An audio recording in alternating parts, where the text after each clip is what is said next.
مسلمانوں نے مدائن شہر کیسے فتح کیا؟ جب عیسائی فوج نے دریائے دجلہ کے پل اور کشتیاں جلا دیں تو مسلمانوں نے دریا کیسے پار کیا؟ اور عیسائی فوج مسلمانوں کو جنات سمجھ کر کیوں بھاگ گئی؟ ان سب باتوں کو جاننے کے لیے ویڈیو کو آخر تک ضرور دیکھیں۔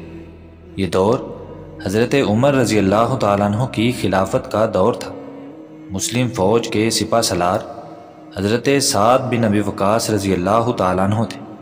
انہیں مدائن شہر کو فتح کرنے کی ذمہ داری دی گئی۔ حضرت سعد بن ابی وقاص نے جب اپنے لشکر کے ساتھ مدائن شہر کی طرف پیش قدمی کی تو شہر میں داخل ہونے کے لیے دریائے دجلہ کو پار کرنا تھا، لیکن جب مسلمانوں کا لشکر قریب آیا تو ایرانیوں نے دریا پر موجود پل کو جلا دیا اور ساری کشتیاں بھی اپنے قبضے میں کر لی تاکہ مسلمان ان کے شہر تک نہ پہنچ سکیں۔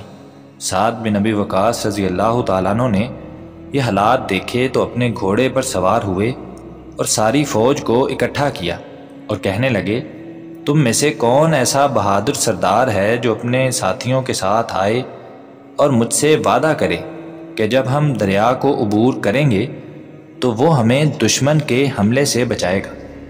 حضرت عاصم بن عمر رضی اللہ تعالیٰ عنہ نے اس کی ذمہ داری قبول کی اور 600 تیر اندازوں کی ایک جماعت لے کر دریا کے کنارے ایک اونچے مقام پر جا بیٹھے اور دشمن فوج پر نشانہ لگا لیا۔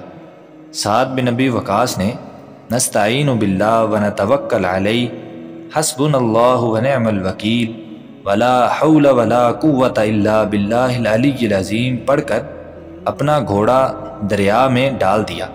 اپنے سپہ سالار کو دریا میں گھوڑا ڈالتے دیکھ کر دوسروں نے بھی جرأت سے کام لیا اور دیکھتے ہی دیکھتے لشکر اسلام دریائے دجلہ کی طوفانی موجوں کا مقابلہ کرتا ہوا دوسرے کنارے کی طرف متوجہ ہوا۔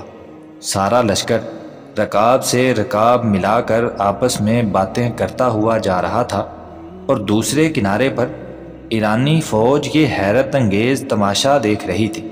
جب مسلمان دریا عبور کرتے ہوئے کنارے کے قریب آ گئے تو ایرانیوں کو ایسا لگا کہ یہ آدمی نہیں جنات ہیں کہ جنہوں نے ناممکن کو ممکن کر دیا ہے۔ وہ اتنے خوفزدہ ہو گئے کہ ایرانی فوج یہ کہتی ہوئی بھاگ گئی کہ ہم تو آدمیوں سے لڑنے آئے تھے لیکن یہ تو جنات ہیں، ہم ان کا مقابلہ نہیں کر سکتے۔ اس طرح مسلمانوں نے ایک بہت بڑی جنگ بغیر لڑائی کے جیت لی اور مدائن سے بے شمار مال غنیمت ملا جسے مسلمانوں میں تقسیم کر دیا۔